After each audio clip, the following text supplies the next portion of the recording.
दोस्तों स्वागत है आपका प्रोग्रेसिव जीके अड्डा विद एसके में। और आज की इस वीडियो में हम बात करने वाले हैं उत्तराखंड जीके पार्ट 7 की, जिसमें लिए गए हैं उत्तराखंड के मोस्ट इंपोर्टेंट क्वेश्चन जो कि उत्तराखंड की आने वाली परीक्षाओं के लिए काफ़ी इंपॉर्टेंट साबित होने वाले हैं। तो चलिए इसको स्टार्ट कर लेते हैं इसके पहले क्वेश्चन के साथ। और इसका पहला क्वेश्चन पूछा गया है कि नगाड़े खामोश हैं नाटक के रचनाकार हैं। तो नगाड़े खामोश हैं नाटक के रचनाकार हैं गिरीश तिवाड़ी उर्फ गिरदा। इनको गिरदा भी बोला जाता है, जिनका जन्म हुआ था अल्मोड़ा के हवाल बाग में 9 सितंबर 1945 को। तो 9 सितंबर 1945 को अल्मोड़ा के हवाल बाग में हुआ था जन्म इनका, गिरीश तिवाड़ी उर्फ गिरदा का, जिनकी रचना का नाम है नगाड़े खामोश हैं। और इनकी बहुत सारी रचनाएं हैं जो एग्जाम में पूछी जाती हैं, जैसे कि अंधा युग, अंधेरी नगरी तथा भारत दुर्दशा, और इसके अलावा भी बहुत सारी हैं। तो याद रखना गिरीश तिवाड़ी उर्फ गिरदा जो है इन्होंने रचना की थी नगाड़े खामोश हैं की। और इनके पिता और माता का नाम भी जो है एग्जाम में पूछ लिया जाता है। तो याद रखना इनके पिता का नाम है हंसादत्त तिवाड़ी और इनकी माता का नाम है जीवंती तिवाड़ी। तो ये थे गिरीश तिवाड़ी उर्फ गिरदा। अब देखते हैं next question, question number 2। Paonta किस अंग का आभूषण है पूछा गया है। तो पौंटा जो है एक तरीके का चांदी का आभूषण है जो पैर में पहना जाता है। कांतेश्वर मंदिर कहाँ स्थित है पूछा गया है। तो कांतेश्वर मंदिर जो है ये चंपावत में स्थित है और भगवान महादेव को ये समर्पित है। इसको कूर्मपद या कांते देव भी कहा जाता है, यानी कि कूर्मपद या कान देव इसको बोला जाता है कांतेश्वर महादेव मंदिर को, जो कि चंपावत में स्थित है।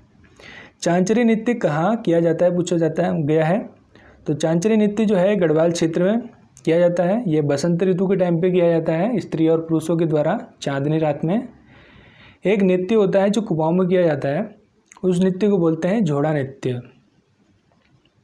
तो झोड़ा नृत्य जो है उसी नृत्य की तरह इसको भी किया जाता है चांचरी नृत्य को, मगर कहाँ किया जाता है, इसको किया जाता है गढ़वाल क्षेत्र में। Next question, question number 5।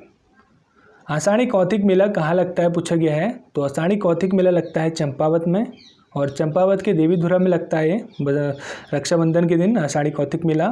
और इसको बगवाल मेला भी बोलते हैं, और ऐसा माना जाता है कि पाषाण युद्ध से संबंधित है ये मेला। और इस मेले में एक परंपरा है कि इसमें एक दूसरे पर पत्थर फेंके जाते हैं।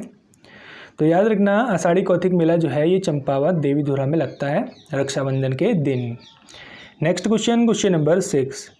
उत्साही बांध परियोजना किस नदी पर स्थापित है पूछा गया है। तो उत्साही बांध परियोजना जो है ये अलकनंदा नदी पर स्थापित है। और उत्साही बांध परियोजना जो है ये पौड़ी गढ़वाल जिले में है, जिसकी क्षमता है 1000 मेगावाट, यानी कि 1000 मेगावाट की इसकी क्षमता है उत्साही बांध परियोजना की, जो कि पौड़ी गढ़वाल जिले में है अलकनंदा नदी के ऊपर। तरुण कुमाऊं पत्रिका का संपादन किसने किया था। तो तरुण कुमाऊं पत्रिका का संपादन किया था बैरिस्टर मुकुंदी लाल ने। और तरुण कुमाऊं पत्रिका जो थी एक तरीके की हिंदी साप्ताहिक पत्रिका थी, जिसकी शुरुआत हुई थी 1922 में लैंसडाउन पौड़ी गढ़वाल में। और एक साल के बाद जो है 1923 में ये पत्रिका जो है बंद हो गई थी। तो याद रखना तरुण कुमाऊं पत्रिका का संपादन किया था बैरिस्टर मुकुंदी लाल ने। और बैरिस्टर मुकुंदी लाल जो हैं काफ़ी फेमस पर्सनैलिटी हैं उत्तराखंड की। ये टिहरी रियासत के हाईकोर्ट के जज भी रह चुके हैं। मौलाराम की पेंटिंग को दुनिया के सामने ला के इन्हें रखा बैरिस्टर मुकुंदी लाल ने। और बैरिस्टर थे इसलिए इन्होंने पेशेवर कांड के नायक चंद्र सिंह गढ़वाली का केस भी लड़ा था। तो ये थे बैरिस्टर मुकुंदी लाल और ये इनका तरुण कुमाऊं पत्रिका। रजत शिखर तथा स्वर्णधुली पुस्तक के लेखक कौन है। तो रजत शिखर तथा स्वर्णधुली पत्रिका के लेखक हैं सुमित्रा नंदन पंत, जिनको छायावाद कवि या प्राकृतिक के सुकुमार कवि भी बोला जाता है। बात करें इनके जन्म की तो ये पैदा हुए थे अल्मोड़ा के कोसानी में। कब हुए थे पैदा, 20 मई 1900 में। तो 20 मई 1900 में अल्मोड़ा के कोसानी में इनका जन्म हुआ था सुमित्रा नंदन पंत का, जिनको प्राकृतिक का सुकुमार कवि गूस से या से भी बोला जाता है। तो इनकी रचना है ये रजत शिखर और स्वर्णधुली। इनकी फेमस रचना और भी हैं, जैसे कि चिदम्बरा और पल्लव। और साथ ही साथ याद रखना कि इनके पिता का नाम था गंगादत्त पंत, जो कि पिछले एग्जाम्स में पूछा गया था कि इनके पिता का नाम क्या था। तो इनके पिता का नाम था गंगादत्त पंत। और इनको बहुत सारे अवार्ड भी मिल चुके हैं, जैसे कि ज्ञानपीठ पुरस्कार और पद्म विभूषण पुरस्कार। तो ये थे सुमित्रा नंदन पंत। अब देखते हैं नेक्स्ट क्वेश्चन, क्वेश्चन नंबर 9। मामला किसे कहते थे। तो मामला जो था एक तरीके का नगद लगान लिया जाता था टिहरी रियासत में। याद रखना टिहरी रियासत में एक तरीके का नगद लगान लिया जाता था, उसको बोलते थे मामला। Next question, question number 10। Mushroom lady के नाम से प्रसिद्ध हैं। तो मशरूम लेडी के नाम से प्रसिद्ध हैं दिव्या रावत। ये गढ़वाल क्षेत्र की रहने वाली हैं और मशरूम उगाने के क्षेत्र में इन्होंने कई प्रयास किए, बहुत सारी प्रैक्टिस की और बहुत सारे लोगों को ट्रेनिंग भी देती है अभी ये। और ऐसा बिजनेस इनका अभी भी इस पर काम चल रहा है मशरूम उगाने को लेकर। और साथ ही साथ कीड़ा जड़ी जो निकलती है हिमालय क्षेत्र में, तो कीड़ा जड़ी को भी अपनी ये लैब में उगाने का प्रयास कर रही है और करोड़ों रुपए का इनका टर्नओवर है मशरूम को उगाने से लेकर। और इनने बहुत सारे सोशल वर्क भी किए हैं औरतों के लिए, जैसे कि औरतों को फ्री ट्रेनिंग देना मशरूम उगाने के लिए और उनको स्वरोजगार के काबिल बनाना। तो इसी से रिलेटेड जो है दिव्या रावत को 2016 में नारी शक्ति पुरस्कार दिया गया।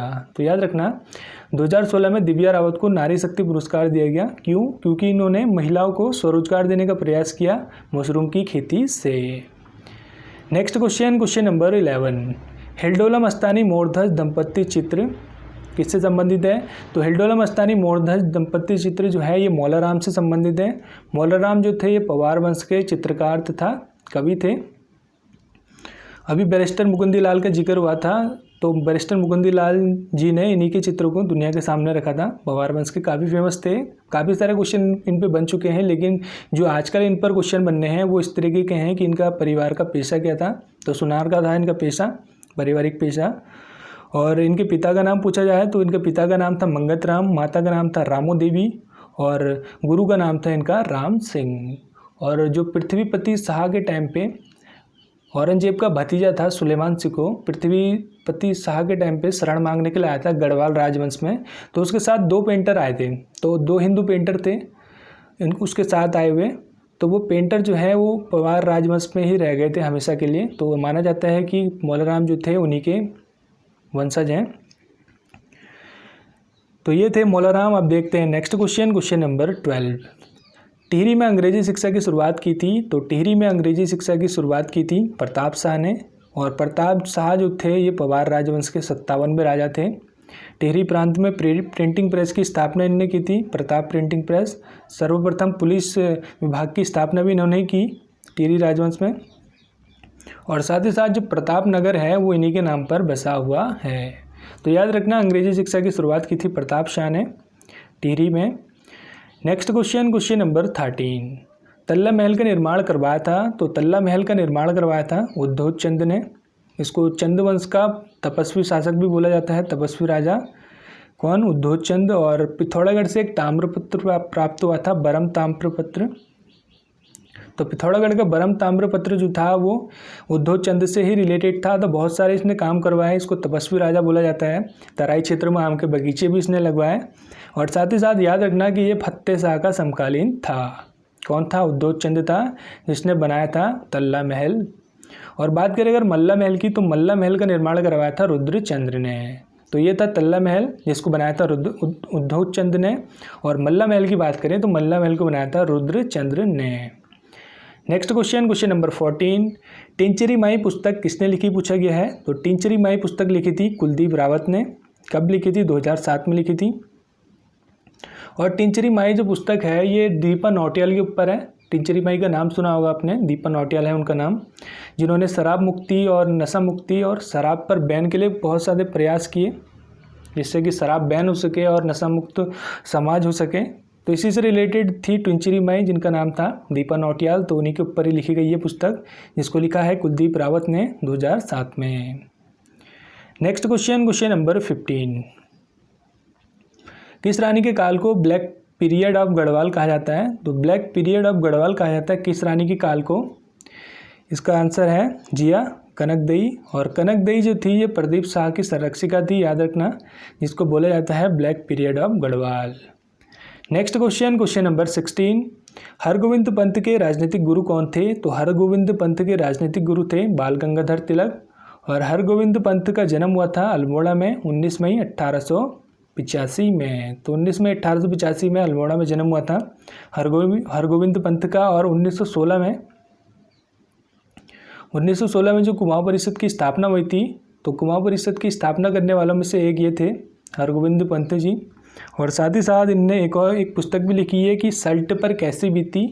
तो सल्ट पर कैसी बीती पुस्तक के लेखक भी यही है हरगोविंद पंत, जिनके गुरु का नाम था बाल गंगाधर तिलक। बात करें इनके पिता के नाम की, तो हरगोविंद पंत के पिता का नाम था धर्मानंद पंत और माता का नाम था आनंदी देवी। इनके माता पिता का नाम काफ़ी इंपॉर्टेंट है, जो भी फेमस पर्सनैलिटी हैं, क्योंकि अभी माता पिता, गुरु और पत्नी के नाम जो है पूछे जाते हैं। नेक्स्ट क्वेश्चन नंबर 17, उत्तराखंड में हेटो पहाड़ कब मनाया जाता है? तो उत्तराखंड में हेटो पहाड़ दिवस मनाया जाता है मकर संक्रांति के दिन। और एक और दिवस होता है कि राज्य पुष्प दिवस कब मनाया जाता है? तो राज्य पुष्प दिवस मनाया जाता है, याद रखना, फूलदेई के दिन, यानी कि फूलदेई के दिन मनाया जाता है राज्य पुष्प दिवस, और हेटो पहाड़ दिवस मनाया जाता है मकर संक्रांति के दिन। नेक्स्ट क्वेश्चन नंबर 19, ऊपरी गंगा नहर का निर्माण किसने करवाया? तो ऊपरी गंगा नहर का निर्माण करवाया था कर्नल पीवी कौटले ने। और कर्नल पीवी कौटले ने बहुत मेहनत की थी इस नहर को बनवाने में, काफ़ी ज़्यादा पैसा खर्च हुआ था। कई बार इसने सरकार को चिट्ठियाँ लिखी पैसे की कमी को लेकर और संसाधनों की कमी को लेकर, ऊपरी गंगा नहर को बनवाने को लेकर, जो कि बनी है। हरिद्वार से स्टार्ट होती है ऊपरी गंगा नहर, जिसके काम को शुरू किया गया था 1842 में, और ये काम जो है पूरा हो गया था 1854 में। तो 1854 में ये नहर जो है पूरी बन के कंप्लीट हो गई थी। बनाया था पीवी कौटले ने, काफ़ी मेहनत की थी इसने।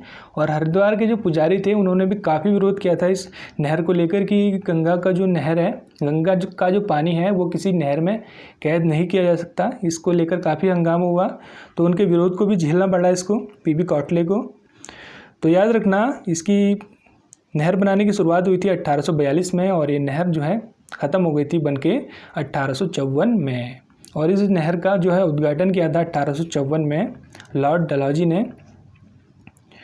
नेक्स्ट क्वेश्चन नंबर 20, चरक संहिता में उत्तराखंड को क्या कहा गया है? तो चरक संहिता में उत्तराखंड को कहा गया है वनस्पतिक बगीचा, याद रखना।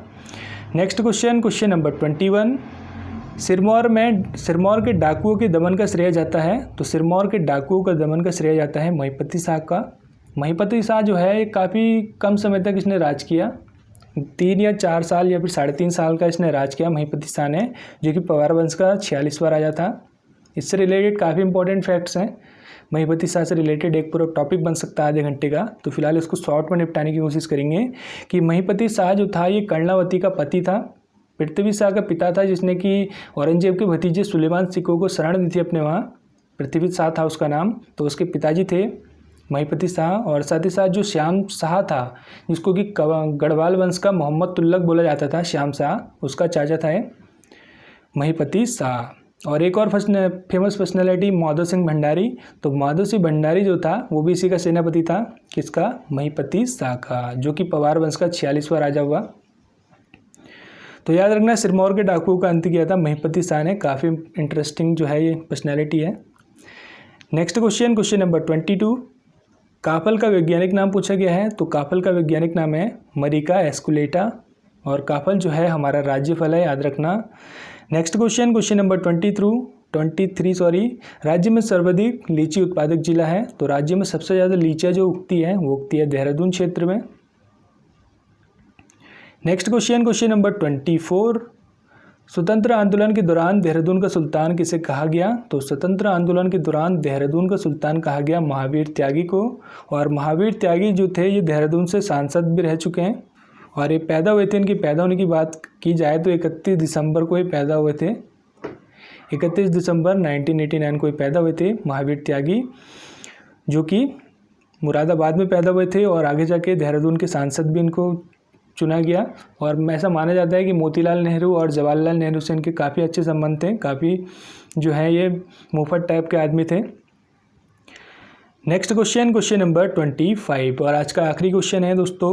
तो जसपुर का प्राचीन नाम इसमें पूछा गया है। तो जसपुर का प्राचीन नाम है शाहजफर, और शाहजफर इसको इसलिए बोला जाता है क्योंकि मुग़ल काल के दौरान जो है मुग़ल के जो शासक हुआ करते थे उन्होंने इसका नाम रखा था शाहजफर। और शाहजफर का नाम जो है बाद में चेंज करके जसपुर रख दिया गया, और जसपुर जो नाम रखा गया ये रखा जसोदर सिंह ने। तो जसोदर सिंह ने जसपुर का नाम जो है जसपुर रखा, शाहजफर को हटा के। तो दोस्तों इसी के साथ जो है आज का वीडियो कंप्लीट होता है। मिलते हैं नेक्स्ट वीडियो में। Thanks for watching, take care, bye bye.